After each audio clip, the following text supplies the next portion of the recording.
Hello, Redefiners. Welcome back to Leadership Redefined. In this episode, in honour of Neurodiversity Celebration Week, from the 16th to the 20th of March, we are joined by Claire Jackson, who is a Leadership and Neurodiversity Coach and trainer, who is here to talk to us all about authentic leadership and her journey.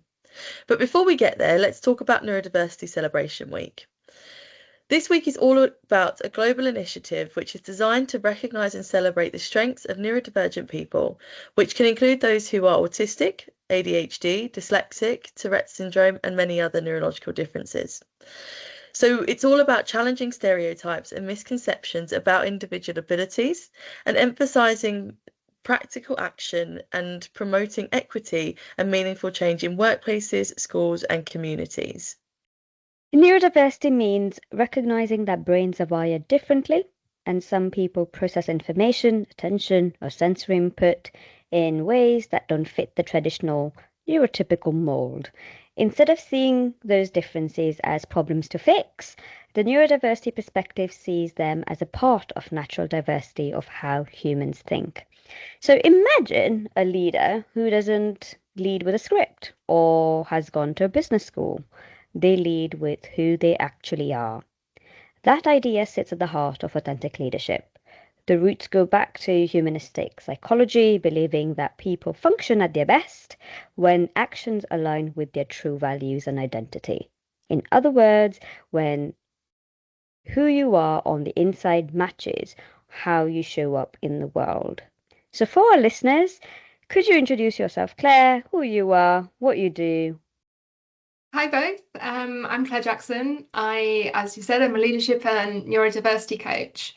Before starting my coaching practice, I spent around 20 years in corporate leadership roles, initially in consumer insight, and then later in strategy and transformation roles. Today, the work that I do is with leaders on things such as leadership identity, confidence, navigating organizational change, all through a neuro-inclusive lens.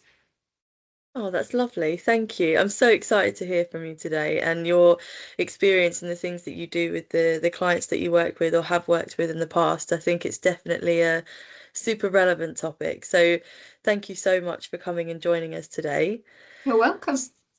So after 20 years in senior leadership, as you said, and in senior leadership roles, and before setting up your coaching practice that you're doing now, how has your understanding of leadership evolved over the course of your career?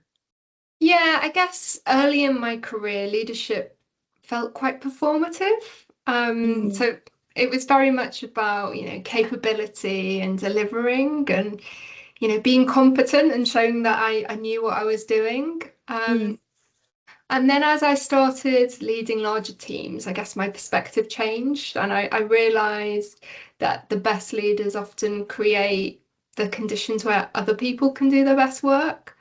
So mm, things like culture and behavior became just as important as the strategy that I was trying to deliver. And I think at that stage, as I became more exposed to organizational complexity, leadership became much more about asking better questions and helping people think through it rather than having all the questions or having all the answers yourself. mm. And then I guess at the most senior level, when I was leading change across the organization, leadership became more about sense making. So I was dealing with like lots of ambiguity, incomplete information, decisions affecting lots of people. Mm. And my role became about helping organizations make sense of what was happening and where to go next. Mm. That's really interesting that you say about the early stages of your career feeling quite performative and then leading into an experience where you felt it was creating the conditions to lead other people. That's Mhm. so interesting in terms of like I'm just reflecting on myself as an emerging leader. So that's really, really insightful already. Thank you. Um, So having gone through those different stages in your career, like you say, starting off maybe feeling more performative and then creating those conditions, what do you think that most people often misunderstand about leadership at the top? Oh, great question. I think quite a bit actually. But what I think jumps to mind is from the outside, senior leaders often appear very confident and certain about what they're doing. Mm, But the reality is that many are experiencing such a huge amount of pressure and doubt. And there's a real loneliness in decision making, when you're making those decisions at the top. And in my coaching work, I frequently see very senior leaders kind of wrestling with thoughts of, am I actually cut out for this? Or mm, what if I get this wrong? So I think leadership at that level is very much about being comfortable with holding that uncertainty yourself while still helping other people to feel kind of clear about the direction of travel that you're taking as an organization. mm. That's really interesting as well about the sometimes that not necessarily feeling confident even in your senior leadership role, and still needing maybe support to navigate that as well.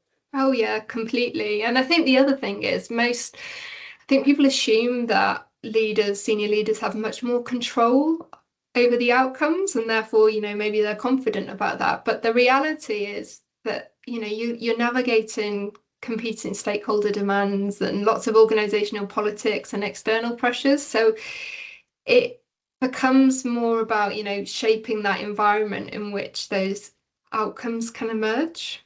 Mm, Mm, mm, mm. I think what I'm reflecting is, I actually want to know more is, as you reflect on your leadership journey, how have the different aspects of your identity shaped the way you lead today?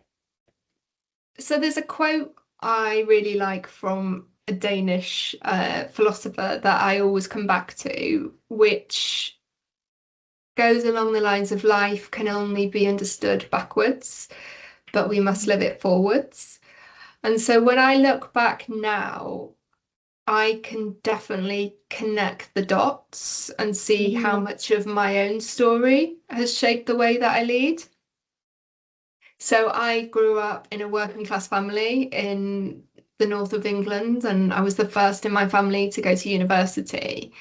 mm, And when I moved to London in my early 20s, I often had this sense that I was learning the rules of a system that hadn't really been written for somebody like me. Um, and then my dyslexia has also played a really big role. So I was diagnosed later in life, and looking back, I think it explains quite a lot about how I think and how I communicate. mm, And that's definitely shaped the way I approach problems and how I approach conversations. But what that's done is made me like really aware that organizations often reward quite a narrow model of how they expect people to lead. mm, So in my own leadership now and in my coaching practice, I'm very conscious about creating environments where different ways of thinking can actually be heard and valued. Because I mm, think, what I've said, it's shown me over time is leadership isn't something that you can really separate from who you are. It's a bit like you were saying, Gudrun, at the beginning, like so your identity, your experience, all of that shapes how you see the world and how we lead and engage with other people. mm. I love that quote. That's a really cool quote, actually, thinking about looking back and reflecting on the things that you've done or that you've experienced and learning from those as well. When you said that, I kind of thought of we learn from our mistakes and the things that we've done Completely. and we use those experiences to shape the future. And Mhm. thank you so much for sharing with us as well, about your background and your experiences of dyslexia. And I know there's going to be listeners who really resonate and are also so thankful for you sharing that, because there might be other leaders or emerging leaders who are listening to this now and thinking, is there a space for me? Whether it be somebody who's dyslexic or somebody who's neurodivergent in another way, but realizing there's people in senior leadership and in spaces like you're in that actually advocate and really support so those experiences as well to be just as valued in the workplace. So thinking about that and through your coaching work and supporting in that way, what patterns have you noticed where identity dynamics have fundamentally shifted leadership outcomes, maybe? I think one pattern I see quite often in coaching is that leaders have misunderstood their own strengths, either because of, expectations they've picked up or feedback they've maybe received earlier on in their careers.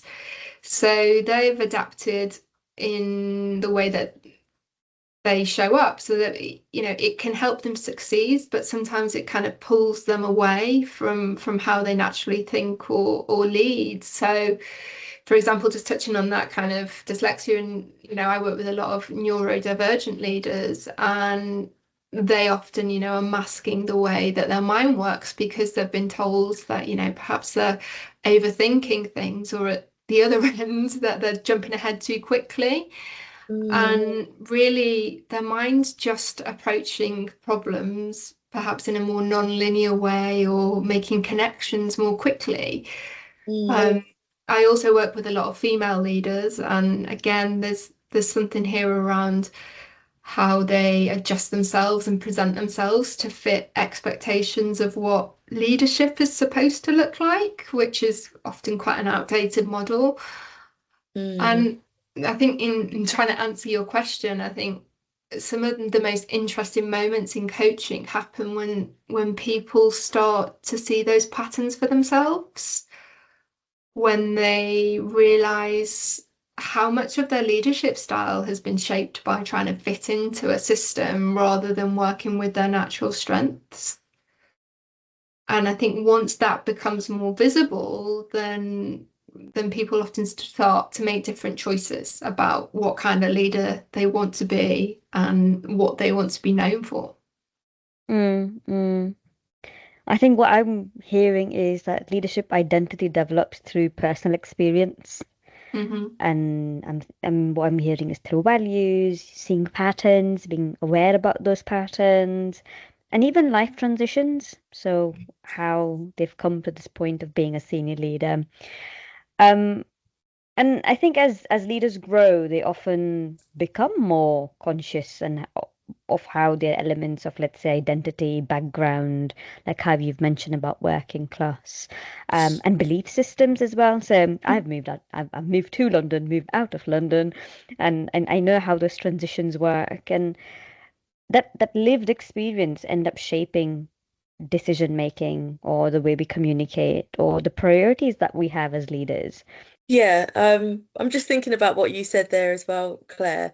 As you was talking about the different neurodivergent experiences and relating that to leadership, it got me thinking about some of the strengths that we know exist for neurodivergent people, especially in work, and Mm-hmm. how actually they can be so valuable to leadership roles. So things like empathy and understanding can have a real benefit when it comes to supporting their line reports or just their colleagues around them and making decisions that are based on that empathy and that understanding as well, amongst many, many other strengths. But that was just a reflection that I was having, that actually, like you say, maybe leadership is set in quite a narrow way and maybe the expectations are quite narrow, but when we start to broaden that understanding and the way that we think about it, there's so many amazing things that can be offered and can be utilized in a leadership role by incorporating and understanding different neurodivergent experiences like you've mentioned. Yeah, completely. And there's lots of research out there around, the strengths and the skills that we need for the future, and they are highly, highly correlated with neurodivergent strengths as well. From, things such as empathy to creativity to critical thinking. So yeah, completely.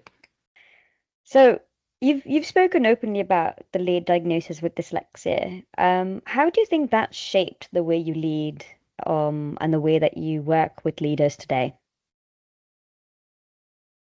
So I was diagnosed quite late in life. So it was the day before my 40th birthday, actually, I got the diagnosis. And if I'm honest, I'd suspected it for a very long time. And over the years, I'd raised it with different people. So, teachers, family, an executive coach I'd been working with. And the response usually went along the lines of, oh, there's nothing wrong with you. You've done really well for yourself. Or lots of people struggle with, X, Y, Z, or, fill in whatever gap. And I'd also had some, direct feedback at one point that as a senior female leader, I probably shouldn't bring up my concerns about being dyslexic. Because it's hard enough to progress as a senior leader being female. But I think what that did was I felt like repeatedly dismissed, and I learned to just kind of get on with it. So I developed my coping strategies, and in many ways I armored up to protect myself because I felt incredibly vulnerable. And for a long time, my focus was on, proving I was capable rather than trying to understand what was really going on and how my brain really worked. And it was when I was going through neurodevelopment assessments with my son that I decided to explore it properly with myself because there was quite a bit of overlap. And that assessment process was so incredibly validating. Suddenly a lot of earlier experiences in my life as a child, but also in kind of the early stages of my career started to make sense. So looking back, I realized how much energy I'd spent masking the challenges that I had. It also helped me see my strengths more clearly. So what, I've talked about problem solving and spotting connections and thinking things through verbally with people. I'm definitely a verbal processor. But that self-understanding has also shaped how I lead. I think now I rely less on trying to kind of present perfectly, and more on asking, good questions and creating space for others and different ways of thinking.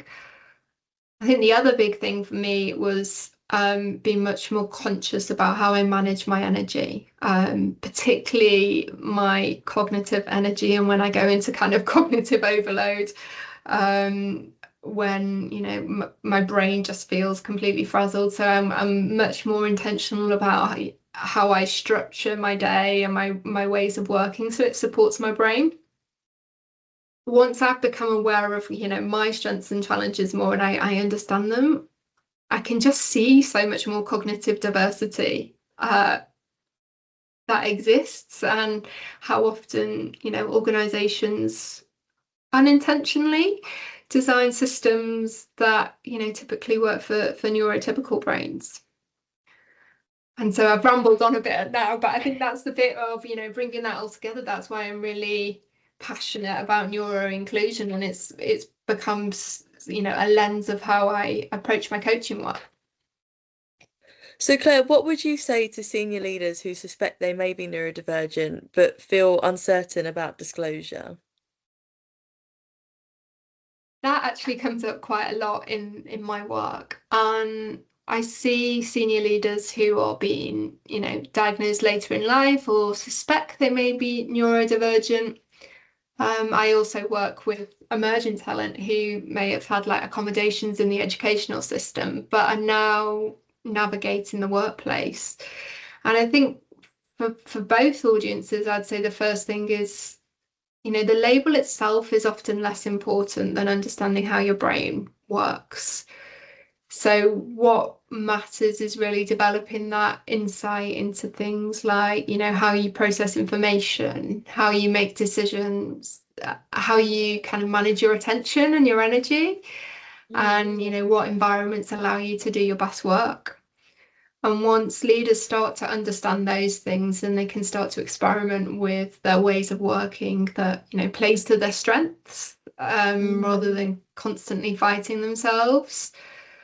Because disclosure is such a personal decision, and there isn't a one size fits all answer. I think it really depends on your environment. So, does it feel safe to disclose? Would it be useful to share that information about you? Mm. For some leaders, it's really empowering to be open about it, and I would definitely put myself in that camp. But for others, it isn't, or they're not ready to. And I think there's a stat that around, 3/4 of neurodivergent individuals don't disclose. So for them, I would say that's about focusing on, how can you make adjustments to your work to help you work at your best. So the place I'd always start on is that self-understanding, getting really clear on your strengths, your working style, how you perform at your best. And once you have that clarity, you can make a much more informed decision about, whether disclosure would actually help you in your role. And there's so many parts in what you were saying there that aligns with what we talk about and what we have spoken about in this podcast so far around the self-awareness journey and understanding ourselves as leaders and as individuals and the values that we have and the things that are really important to us. And I think when I'm reflecting on leaders that I have seen who have understood themselves in ways like their neurodivergence, so how they work at their best, how they communicate at your best, and the things that they need to be at their best, I find actually that's really advocating and it encourages me to think about those things as well. So even as someone, if I'm thinking about with my non-leader hat on and somebody who's seen leaders who have openly shared their experiences, if they're comfortable to do that, it can feel really empowering. And like there's people, maybe higher up or top down in the business that are there to support and understand. But I also think, like you say, about the disclosure being a personal thing, but also reflecting on the point that you say about disclosure being a personal thing, does it need to be that there's a label or a diagnosis attached to that advocating at work as well? So, is it just seeing leaders advocating for how they work at their best, not necessarily disclosing a particular diagnosis or a neurotype? So either way, it can feel really empowering. But like you say, it comes back to that self-understanding and that self-awareness and how they work at their best in order to showcase that to other people and be a role model for that as well. Yeah, completely. And I think what that then allows is for you to lead in a more authentic way that's aligned to who you are and what your strengths are. Mm. Yeah, and authentic leadership is a phrase that we hear often. So for you, what does that actually mean in practice when you go beyond the buzzwords around it? Yeah, it's definitely one of those words that gets used a lot. I think it's often misunderstood. So people sometimes think it's about, just be yourself, say whatever you want, don't filter yourself.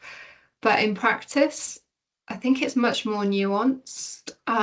For me, authentic leadership really starts with, that self-awareness we've been talking about. So knowing what your values are, being clear on your strengths, but also being honest about what your limitations are.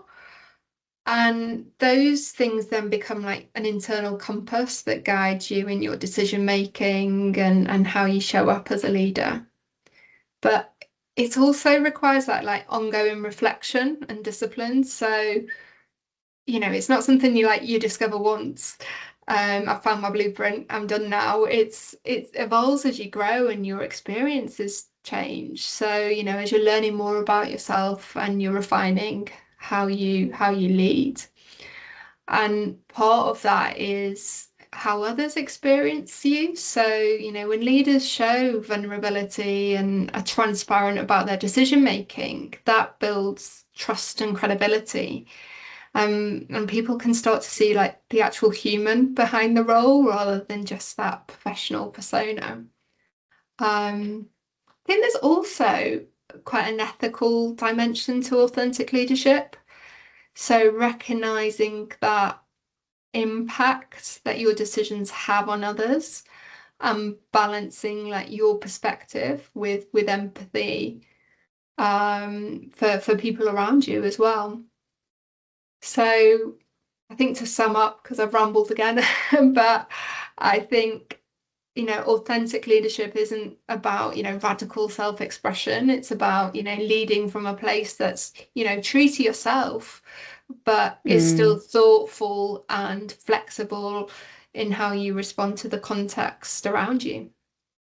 I think in recent years, leadership thinking has sort of, shifted away from the whole command and control Uh-huh. towards becoming something more human or, as you've mentioned, values driven. Yeah. And authentic leadership, I think, sounds great in theory, but when we actually put it into practice, it has different operations. So I'm just thinking about, different teams, different cultures, different pressure. So, how do leaders balance their authentic self with adapting to different environments and expectation? Yeah, completely. I think you just hit the nail on the head there in terms of, it's recognizing that, leadership doesn't just happen in a vacuum, right? It It happens in a doesn't. yeah, it happens in a context, the team you're in, the culture, the moment in time, whatever expectations that are there, whether they're written or unwritten. So there's always going to be some level of flexibility that's needed in a leadership style.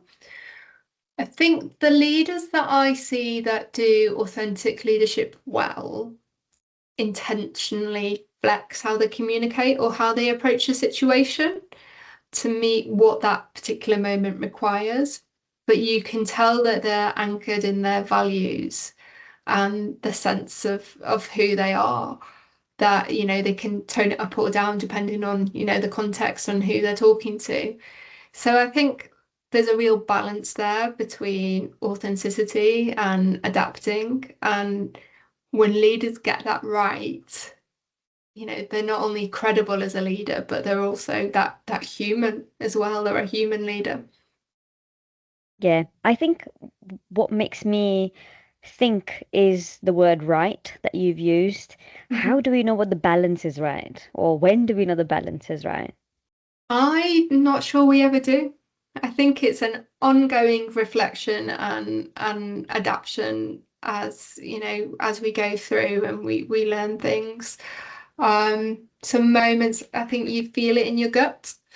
Mm, Yeah, I think it's really around staying connected with that day-to-day reality of leadership. So I tend to think about it in three areas. So self-awareness, and we've obviously talked about that a bit, ongoing reflective practice, and then the behaviors that you demonstrate in the day-to-day work. So, getting clear on your values, your purpose, your triggers, your boundaries, what gives you energy.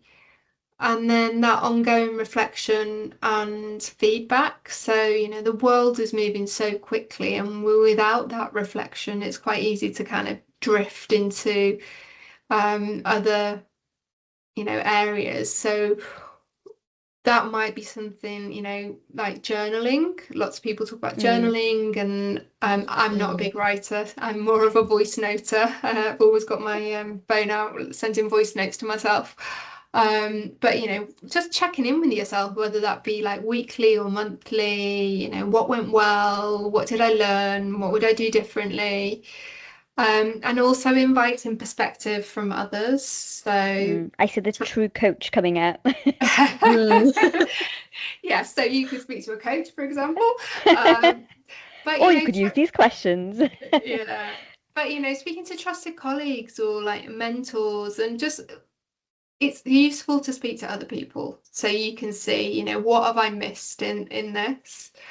Mm. And then the third point, when I talked about, the behaviors you demonstrate day to day, I think it's just really simple things of, pausing before you react.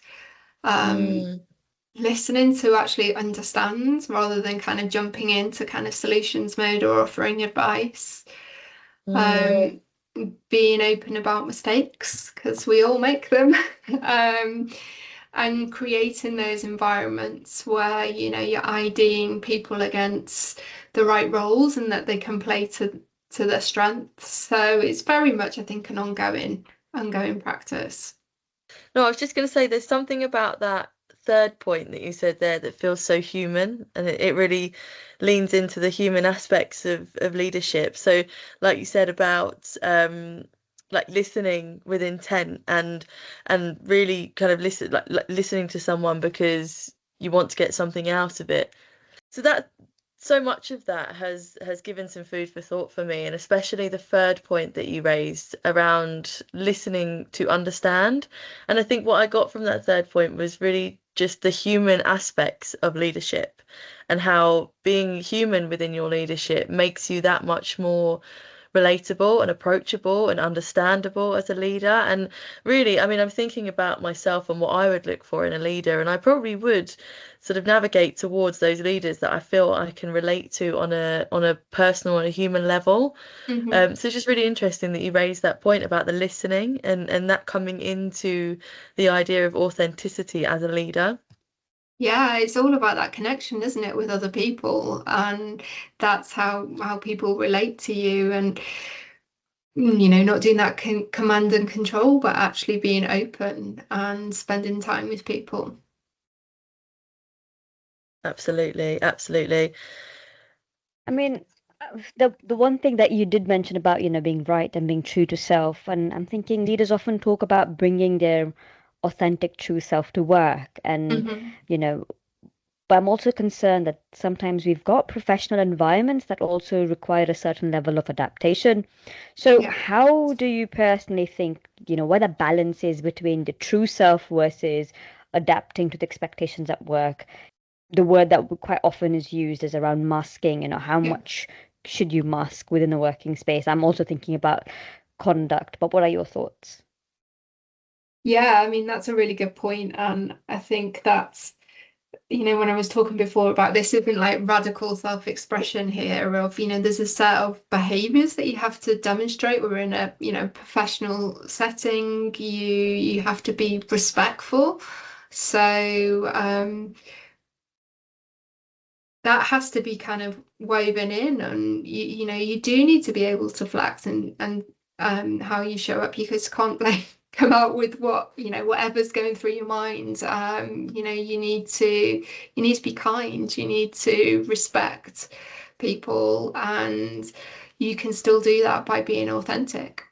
I love that, and I love everything we've spoken about in this episode. It's been really, really insightful, and your experiences are really, something to learn from. So, if you was to think about leadership in a metaphor or a visual, for our listeners who do think in that way, what would that be for you and why? Oh, I love a metaphor. Um, so. I often use a camera metaphor when I'm talking about how my brain works, and I actually think it works here in terms of leadership. So if you think of, a camera lens, and that the lens shapes what you see, but also how you see it. Mm, So as leaders, our perspective really matters, and it can influence how others understand a situation as well. So for me, good leadership is knowing when to zoom out and see like that wider system, like, what are the patterns, the context, the bigger picture. But equally, it's about knowing when you need to zoom in and focus on the situation or the person in front of you in that moment. And so leadership really is that kind of constant adjustment of the lens, so helping people see the bigger picture and what matters right now. mm. Oh, that's awesome. That's so brilliant. And I must say, I really want to know now you've used the camera. What's the visual that your camera's looking at?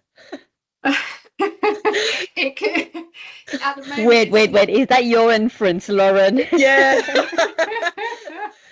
it We'll can cut see that out. everything. I am zoomed out at the moment, and it's got all of these like little lines and connections. Yeah, I love how animated you are when you speak. I know listeners can only hear a voice, but I'm seeing you speak, and the passion that you have as you've shared that metaphor is, the camera lens, the zooming in, the zooming out, and the way your hand moved as you did that. There's a It's lot it's of hand movement I get. I have to sit on them sometimes. but I what I picked up is, on what you focus on and how you're adapting constantly. Mhm. And, it could be to an environment, could be the person, the situation. So, for anyone who's resonated with what you've shared today, where can they find you, learn more about you? What are your takeaways? What do you think they need to hear? Okay, so you can find me at clairejacksoncoaching.com. Claire spelled Claire. I work with leaders who are kind of navigating everything we've talked about today, from like identity to confidence, neurodiversity, sustainability, and leadership. So yeah, on my website there's some free resources. There's also an option to kind of book a free leadership clarity call. In terms of takeaways, I would say invest in that inner work. And I think that's almost like one of the biggest learnings that I've had throughout my leadership journey of, as leaders, we're part of the system that we're leading. And so the way that you think and your assumptions and your experiences, that shapes everything around you. And I think once I saw that, I really realized that leadership development is really about that inner work, how you show up and what that creates for the people around you. That's so lovely. Thank you. That inner work, absolutely agree with that. And understanding of yourself and how you show up as a leader and how that shows up for other people as well. That's Yeah, so lovely. So lovely. completely. Well, thank you so much for being a guest on our podcast. It's been so lovely to hear from you and to hear your stories. And honestly, it's super inspiring, and I'm sure many of the listeners also agree. And to the listeners, thank you so much for listening. And we look forward to speaking with you in our next episode. And in the meantime, please subscribe to our YouTube, follow us on Instagram, and keep up with our content.